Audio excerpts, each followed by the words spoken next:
Before Babylon became a legend, before Assyria carved fear into stone, and long before Rome dreamed of ruling the world, there was an empire almost swallowed by time, an empire so ancient that even its capital has never been found, the Akkadian Empire.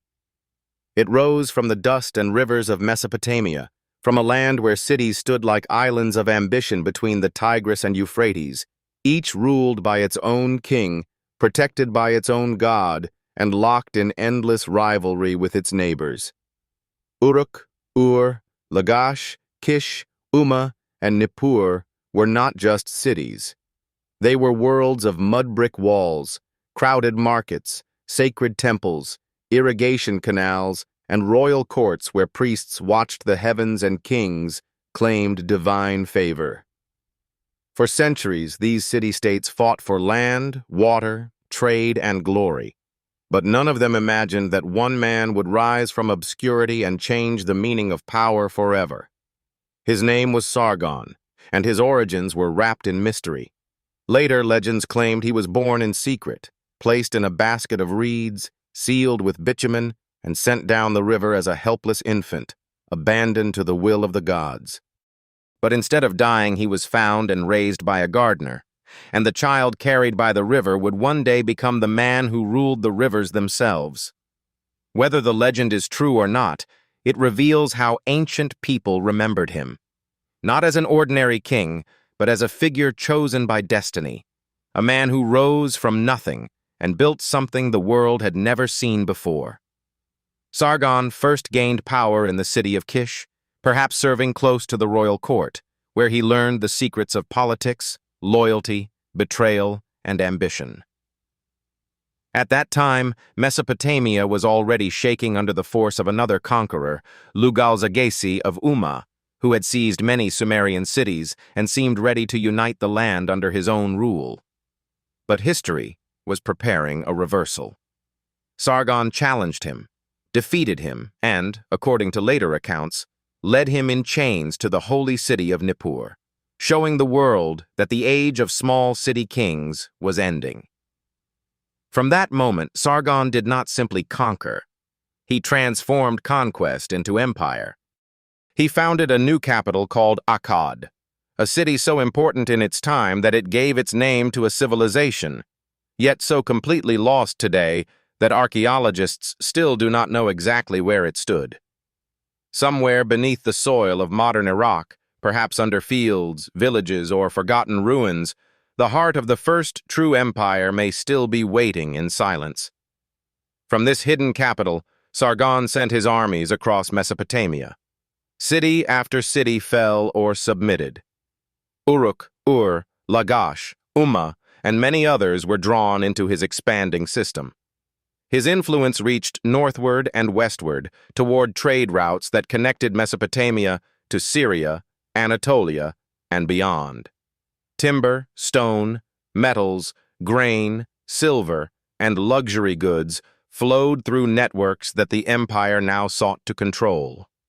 For the first time, a ruler was not merely king of one city. Sargon claimed authority over many peoples, many regions, and many gods.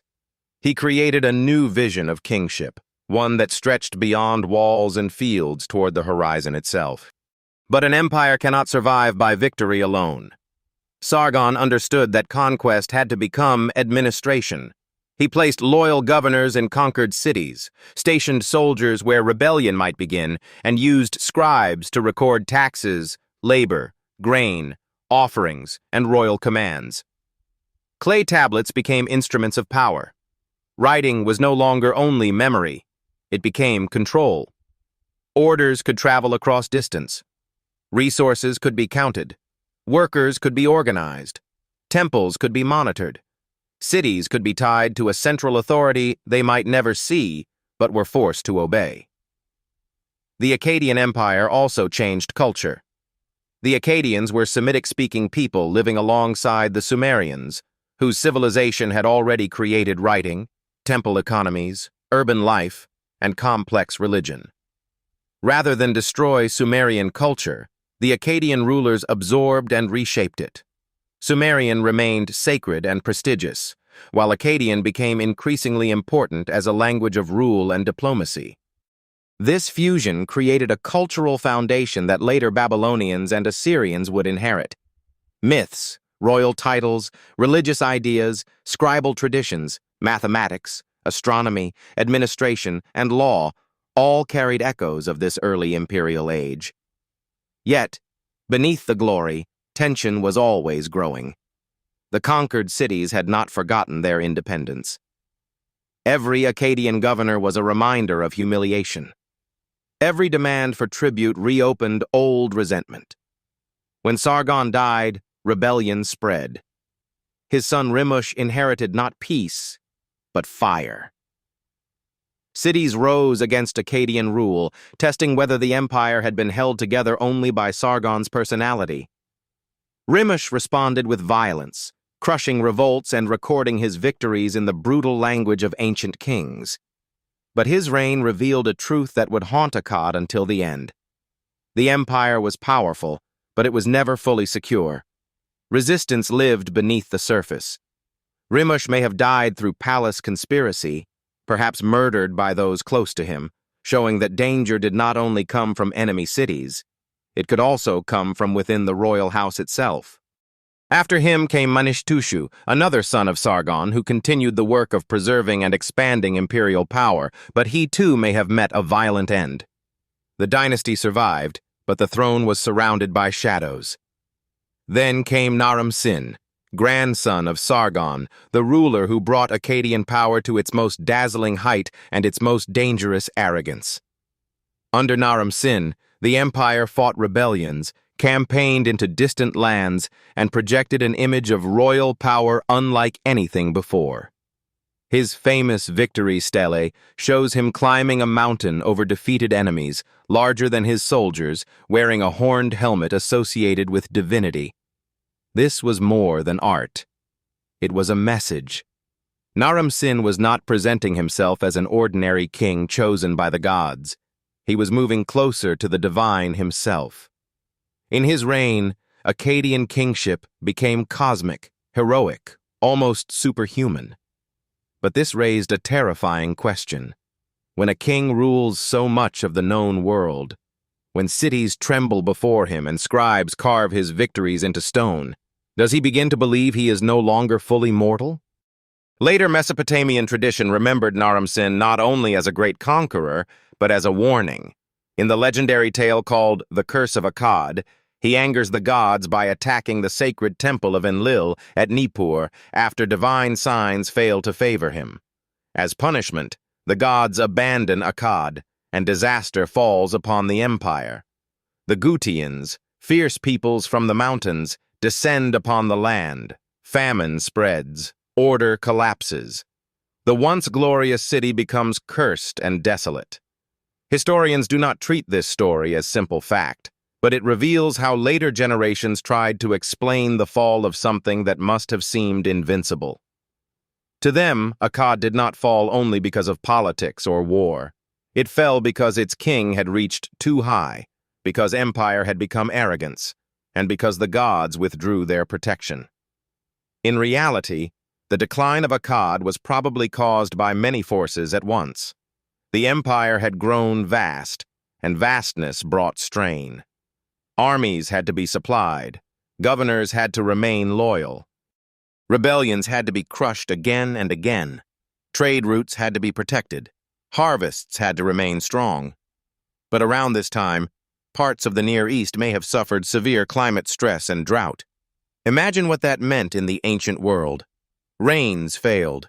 Fields dried. Grain supplies shrank. People moved in search of food and pasture. Officials still demanded tribute, but communities had less to give. Hunger weakened loyalty. Soldiers became harder to feed. Cities grew desperate. An empire that had seemed eternal could begin to crack from the inside. At the same time, groups from the Zagros Mountains, especially the Gutians, pushed into Mesopotamia.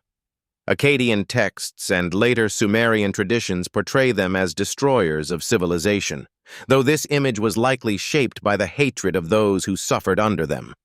Still, their arrival became a symbol of chaos. The empire that had once dominated rebellious cities could no longer fully defend its own heartland. After Naram-Sin, his successor Shar-Kali-Shari tried to hold the empire together. His very name suggested greatness, but his reign was marked by defense rather than unstoppable expansion. He fought enemies on several fronts: Gutians, Elamites, Amorites, and rebellious cities. The imperial machine was still alive, but it was weakening. After him, the records become confused, with short-lived rulers and instability. A later king list asks hauntingly, who was king? Who was not king? It is one of the most powerful signs of collapse in ancient history, because when power breaks down, even memory becomes uncertain. The fall of Akkad was not necessarily one dramatic night of flames. It was likely a slow unraveling: rebellions, famine, invasion, broken administration, unsafe roads, disloyal governors, and cities reclaiming independence. And because the city of Akkad itself has never been found, the final scene remains hidden. We cannot stand before its ruined gates. We cannot point to its palace foundations. We cannot say exactly where the empire breathed its last. Its capital vanished so completely that the first great empire in human history became a ghost. Yet Akkad's fall was not the end of its influence. In fact, its greatest legacy began after its collapse. Later Mesopotamian rulers remembered Sargon as the model of the world conqueror, the king who rose from obscurity to dominate the four quarters of the earth. Naram-Sin became both an image of royal glory and a warning against pride. Future empires learned from Akkad's example. The third dynasty of Ur, Babylon, Assyria, and even later imperial systems inherited ideas that Akkad had helped shape: centralized rule, appointed governors, military control of provinces, royal propaganda, administrative writing, imperial language, and the belief that one king could rule many peoples. The Akkadian Empire proved that power could be organized beyond a single city, that identity could be stretched across regions, and that conquest could become a system rather than a raid. Its cultural legacy was equally profound. Akkadian became one of the great languages of the ancient Near East, used for diplomacy, literature, law, and scholarship for many centuries. Akkadian scribes preserved myths, prayers, royal inscriptions, and administrative records that shaped the civilizations that followed. One of the most extraordinary figures of this world was Enheduanna, daughter of Sargon and high priestess of the moon god Nana at Ur. She is often remembered as one of the earliest named authors in human history. Through hymns attributed to her, we hear a human voice from more than 4,000 years ago, a voice of devotion, suffering, power, and spiritual intensity. Her role also reveals Sargon's political genius. By placing his daughter in a major religious position in a powerful Sumerian city, he united dynasty, religion, and empire. But Enheduanna was more than a political tool. Her words show that the Akkadian age was not only built by warriors and kings, but also by poets, priestesses, scribes, and believers who gave meaning to power through language and ritual. This is why the Akkadian Empire still matters. It was not just an ancient kingdom that rose and fell. It was one of humanity's first experiments with empire itself.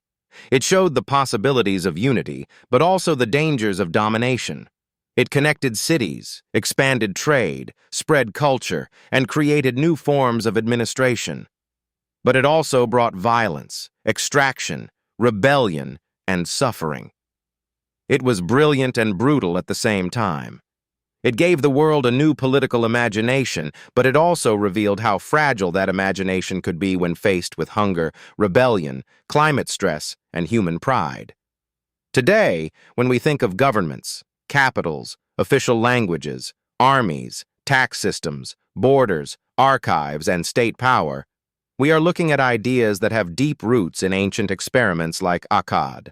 The people of Akkad did not know they were creating a model for history.